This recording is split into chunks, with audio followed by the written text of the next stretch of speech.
Absolutely. It's the Rich Living Morning Show. Yeah, I always love to say we are the greatest gospel radio show, inspirational show you can find. And we're right here on Raise the Praise 100 Houston. And I'm so very, very excited to be joining you all live this morning. And absolutely, we have a guest in the studio with us in our virtual studio. And I've been telling you about this conversation that we're going to have this morning with Miss Ashley Moore of So Unique Hair. Good morning, Good Ashley. How are morning. Good you? morning. I'm very well. Good morning to everyone that's joining us today.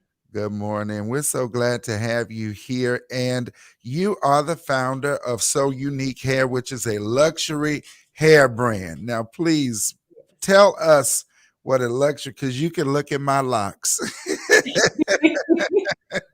So, So yeah, you're going to have to explain to me and the audience, explain to us what a luxury hair brand is. well, a luxury hair brand, of course, is going to be on a little higher end of the cost. So it's not the most affordable, Okay. but the quality of the hair that you purchase is what's most important to us. Mm-hmm. I want you to not just spend your money with us, but to actually feel like what you purchase has a value. Absolutely, absolutely. So there's a difference. And this is good for us to know that the luxury hair brand. So tell us about your company. Well, you know that anything that you buy, and speaking in luxury, Mhm, you're making an investment into it, right? mhm, So when it comes to a luxury hair extension brand, the investment that you're making should last. It should mhm, make you feel luxurious. It should be something you feel like you can show off, just like with any other luxury item, right? mhm, mhm. So with So Unique Hair, I have taken this company from just being someone who sold hair to just fully building a brand and making it a household name at this point. Absolutely. And congratulations to you on that. And the comments are coming in, and my mom is tuned in. She says she loves your hair. Thank you, thank you. I'm a little red today. I wanted to go big. That's awesome. So, not your luxury hair brand, but you're using this platform to change the lives of women. And that's what we're talking about, your campaign and your initiatives to transform women's lives, not just your customers, but that are being transformed daily. But you're also have a campaign and you're working with women. Tell us about that. So a part of this campaign is that as an everyday struggle for most women, we're going through some type of silent struggle that we don't talk about. Mm-hmm. Something that could possibly make you not feel as pretty every day. You wake up, you don't want to be seen. You feel like you may be less than, or it may even be some physical struggle that could deter you from actually being able to walk and being able to walk the streets and being able to see. Um, so with this campaign that we have, we took four ladies Mm-hmm. and we gave them a model makeover for a day. Mm-hmm. So we provided hair extensions for them. There were some local stylists here in Houston that provided and installed the hair for them, local makeup artists as well. And we gave them a photo shoot and video shoot. And it's weird that they were able to feel empowered during that time. Mm-hmm. And since then, actually, Mm-hmm. based on the conversations, they still are living on this high of, I am enough. Mm-hmm. Mm-hmm. Mm-hmm. What is that like for you to see that transformation? It seems like it's something that is just as simple as a look in the mirror. Just to Yes. see a new image in the mirror can change so much for a person's life. So, what are some of the stories for the four ladies that you've worked with? Okay. Well, I guess I'll start with Courtney. Mm-hmm. She actually suffered from an attack, an assault, um, at a younger age that left her paralyzed. Mm-hmm. She is wheelchair, Mm-hmm. bound to a wheelchair. Mm-hmm. And then we have Stephanie, who was diagnosed with MS, multiple sclerosis, and she deals with a lot of the effects that come along with that disease. Mm-hmm. We have Diane, who suffers from vitiligo, which, if you do not know, that is where your skin loses its pigment in certain places that you cannot control. Mm-hmm. And then we have Jordan, who suffers from depression as well. Mm-hmm. So, with these issues and struggles that these women have had, from conversations that I've had with them, there has been times where they have not felt like they were, enough or beautiful, or that they could be a model. And from this, I guess, campaign where we took them and made them into models, they're on the smiles. That's what do it for me. That's what did it for me, is that their smiles were priceless. Mm-hmm. It's like doing or giving back and choosing this woman, and wanting to run this type of campaign. I wasn't sure exactly what I was going to get out of it as far as being self-fulfilled, Mm-hmm. but their reactions and the way that they carried themselves on set, and what they learned, and the way that they talk about their experiences, has made it even more than what I could possibly like hope for.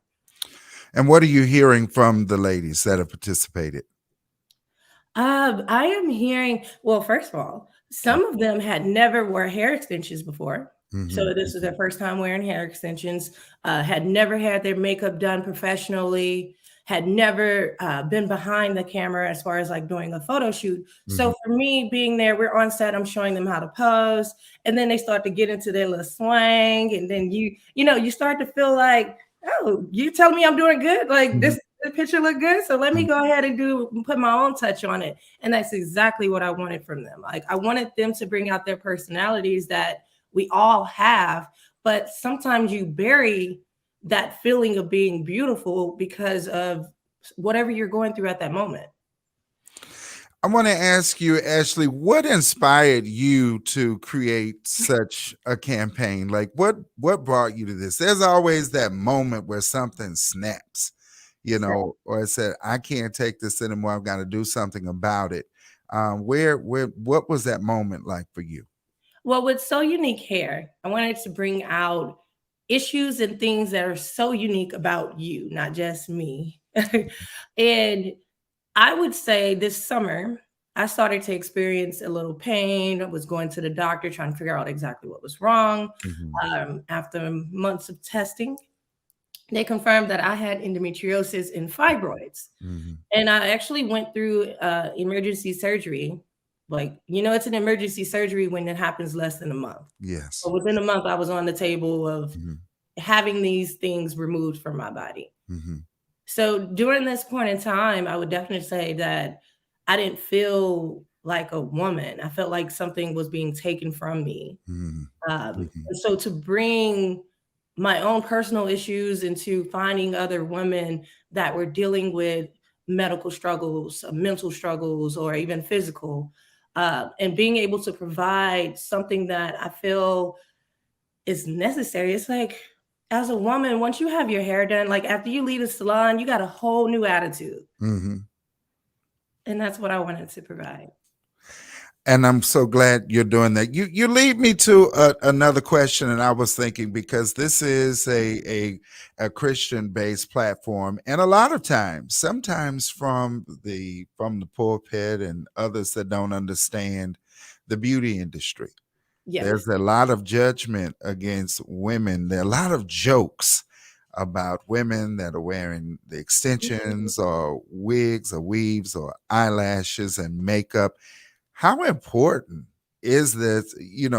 Are those items for women, or how important is it for women? Because sometimes people don't understand. You know, why are you paying this much for hair, or it's not yours.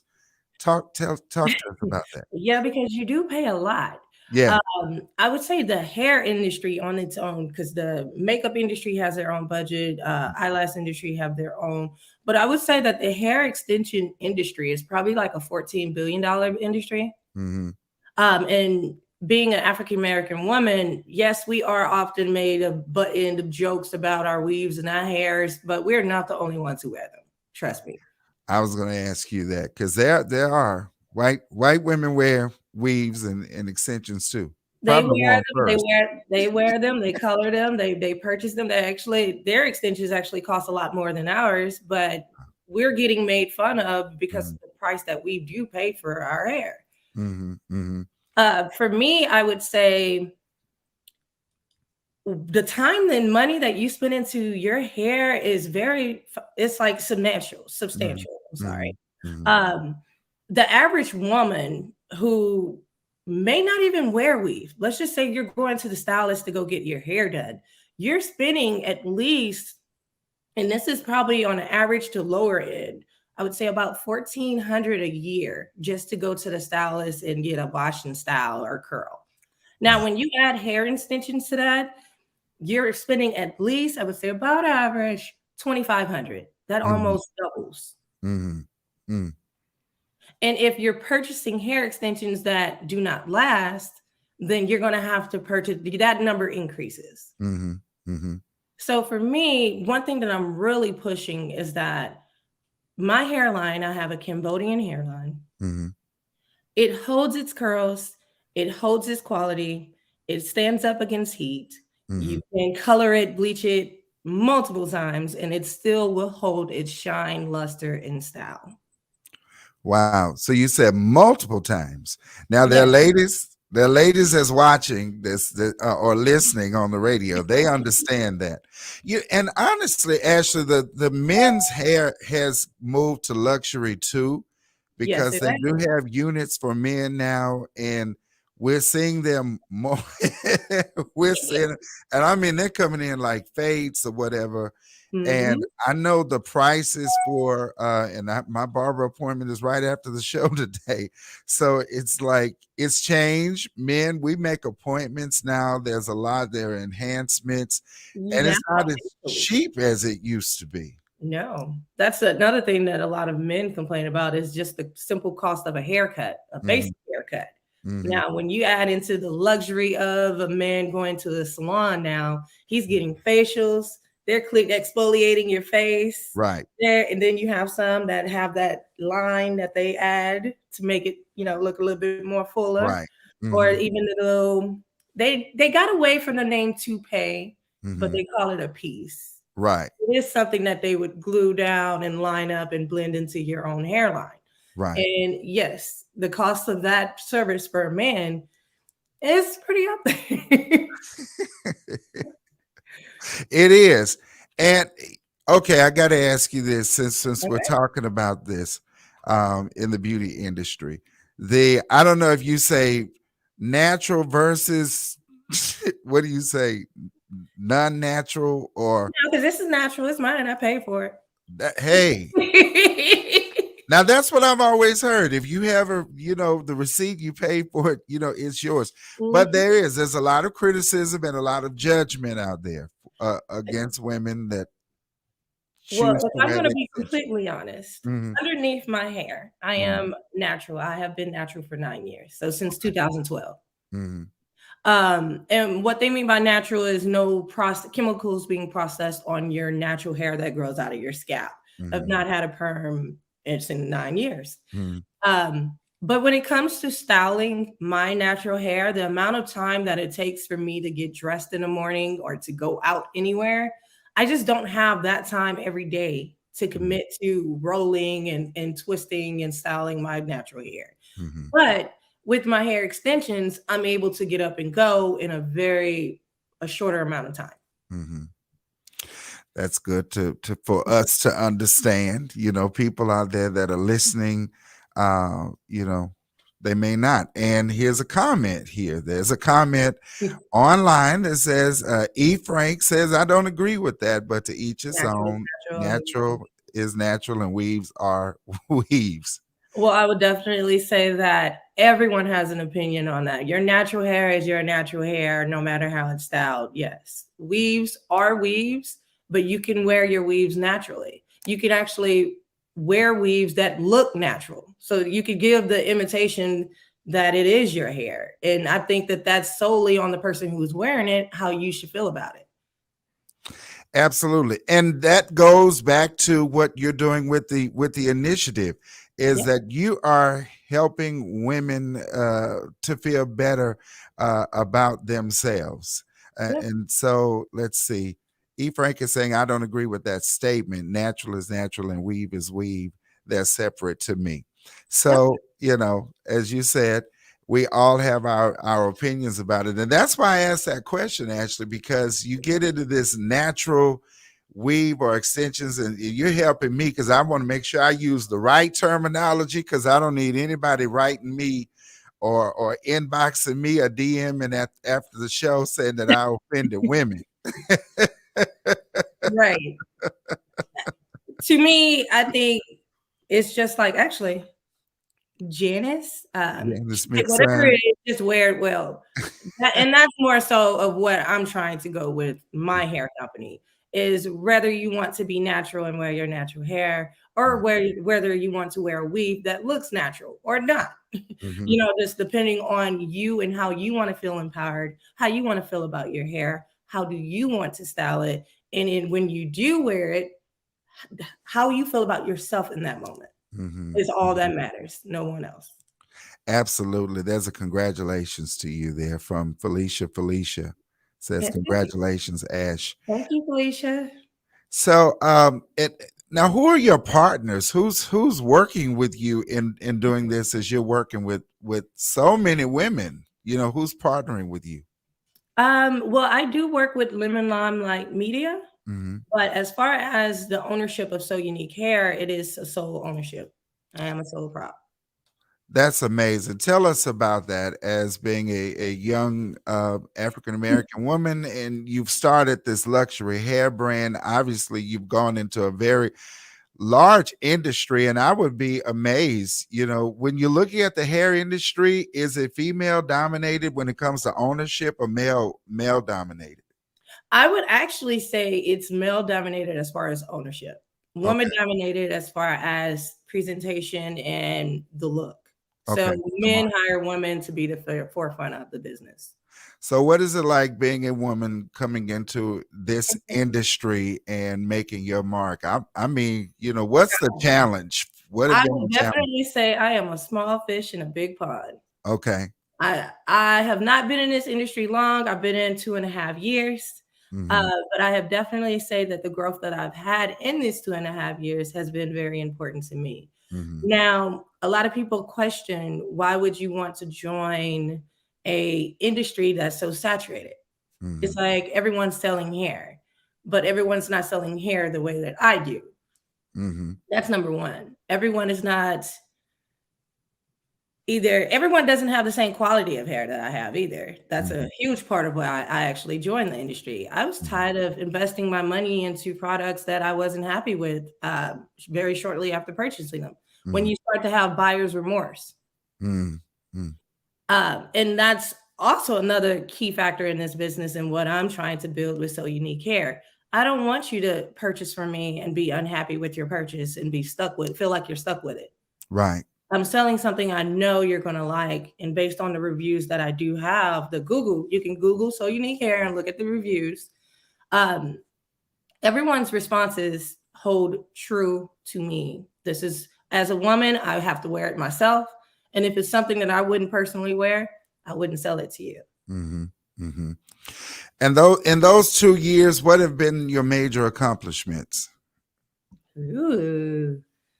I would say my major accomplishments, besides building the name, so now you know how people say that when, as a person, whenever you start a business, no one wants to support you. Mm-hmm. I now have people that know me that support me because they have seen me build it over the past 2 years from just being something I said I wanted to do to me actually having my own clientele now, Right. working with celebrities and everything. Mm-hmm. And then I would say that, where am I going? Who are some of the celebrities? I actually cannot say. Okay.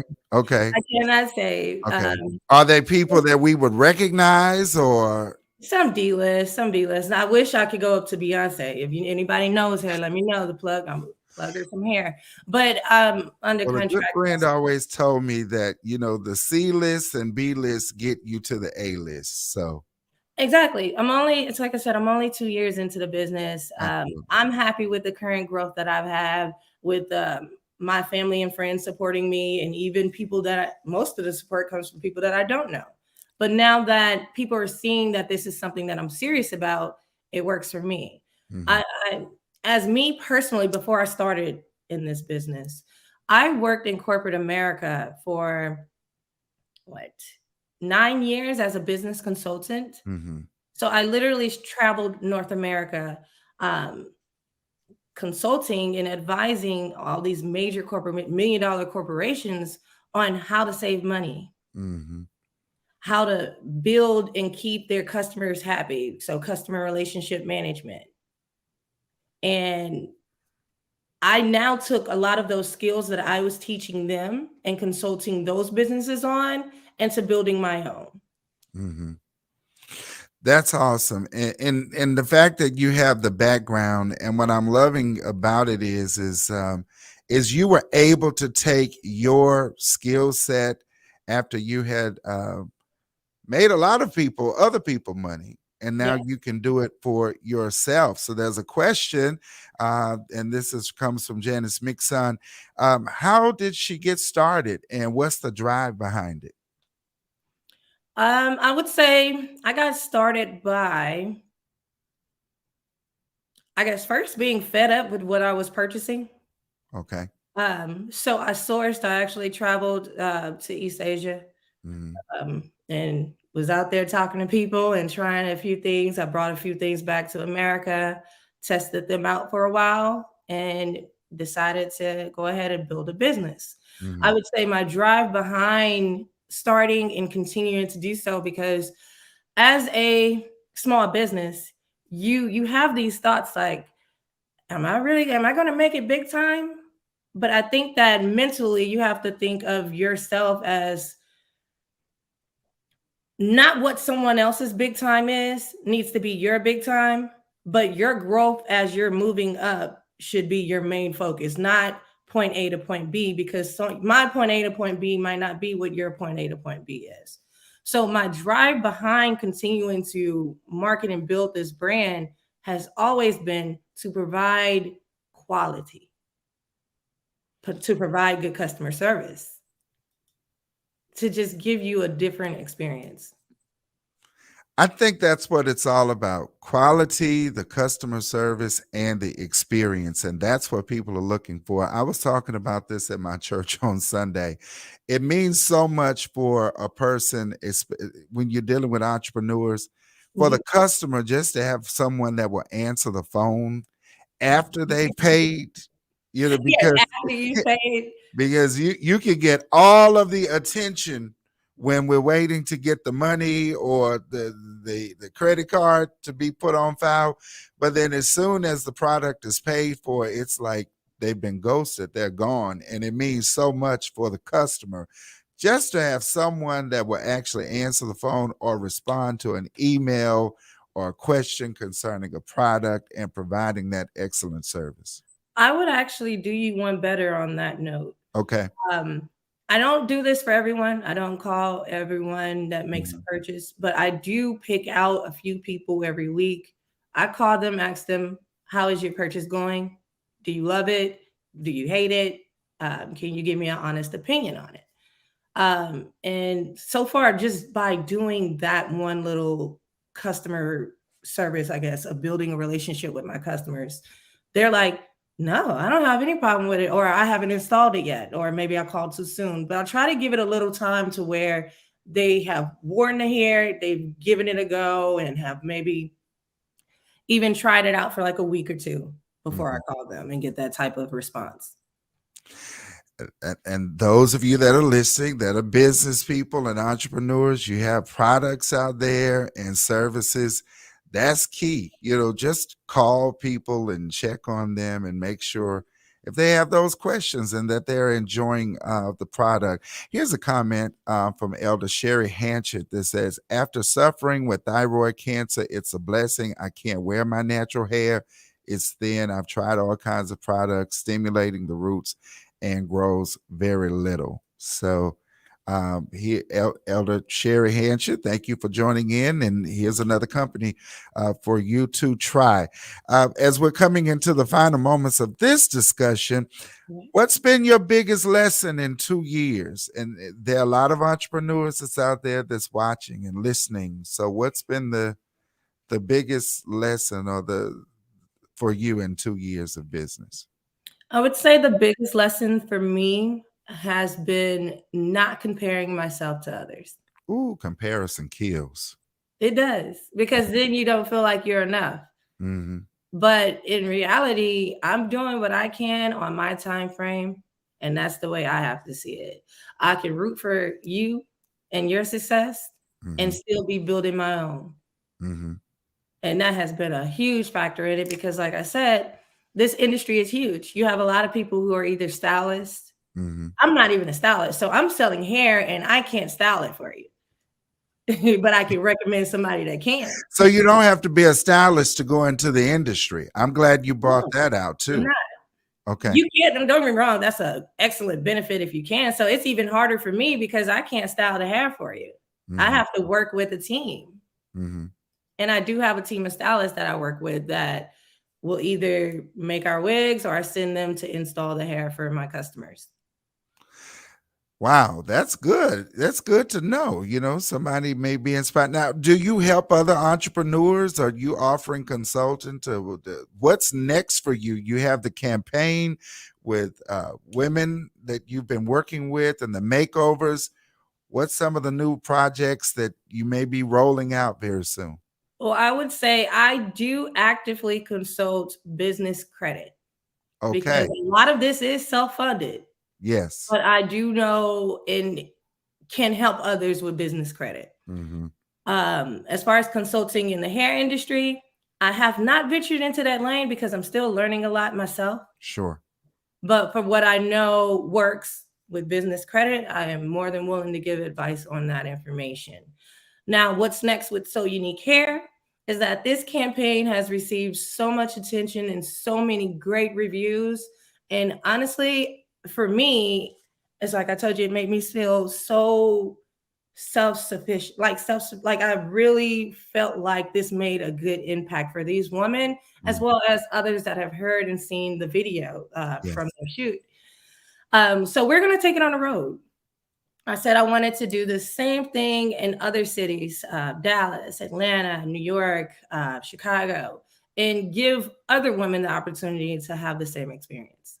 How are the women selected that participate in the program and the campaign? Do they reach out to you, or these are stories you find them on social media?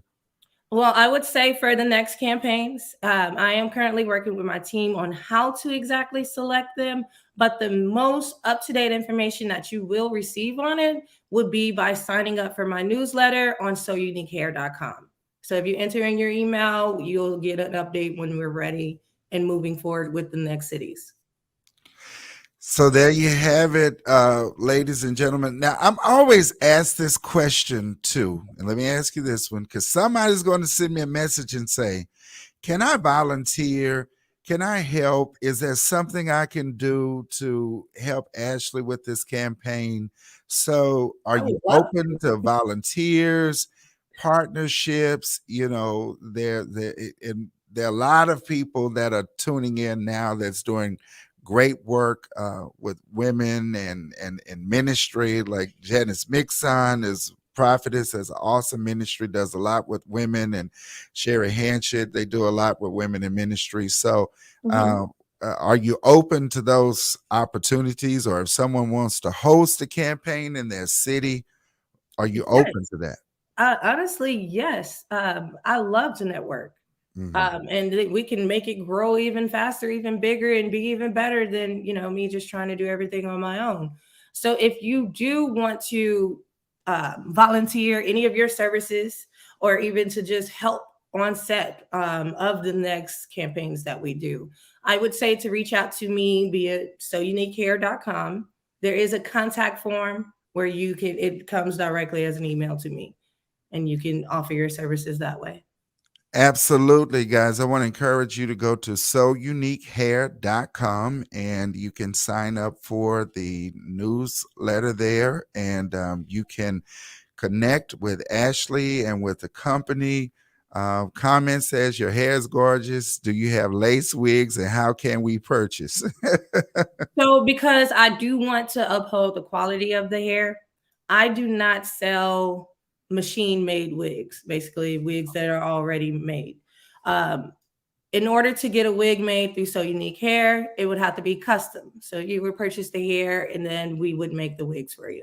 So, I do make wigs, and then I also have some stylists on my team that would make the wigs.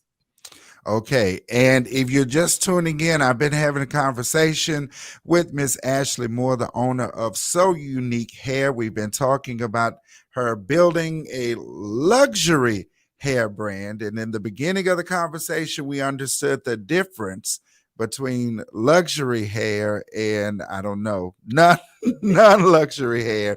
But this is for those of you that want a luxury hair experience. So I want to encourage all of you to go to souniquehair.com and definitely connect with Ashley and the company and the campaign that she's doing, helping to transform the lives of women. Ashley, thank you so much for joining us on today. Is there anything else you would like to leave with us? I would like to leave you guys with just a simple thank you. Thank you for tuning in today. Thank you for listening to me. And basically, enjoy your Woman Crush Wednesday, and have a good day at work today. Is that what? That's right. It's Wednesdays. it's Women Crush Wednesday. Well, you know what? I have a crush on my wife every day. So I don't know, but definitely on this day. Thank you so much. Thank you so much. Oh, let's see. There's one last question. I have to take this question, this Mhm. comment, because this is my grandmother, Ashley, who's also contributed on my show. And she says, good morning, Bishop. My hair texture changed because of thyroid. So she is adding her comment in there. So all of the issues that you're having with hair, and you want to change the look, definitely, I want to encourage you to go ahead and visit So Unique Hair. And how can they and go to the website? You can find social media information, and everything is right there. Thank you so much, Ashley. We really appreciate you for joining in with us today. No problem. Thank you so much. Thank you Thank all. you. Bye. It's the Rich Living Morning Show, right here with Bishop Richard Harper. Keep it locked.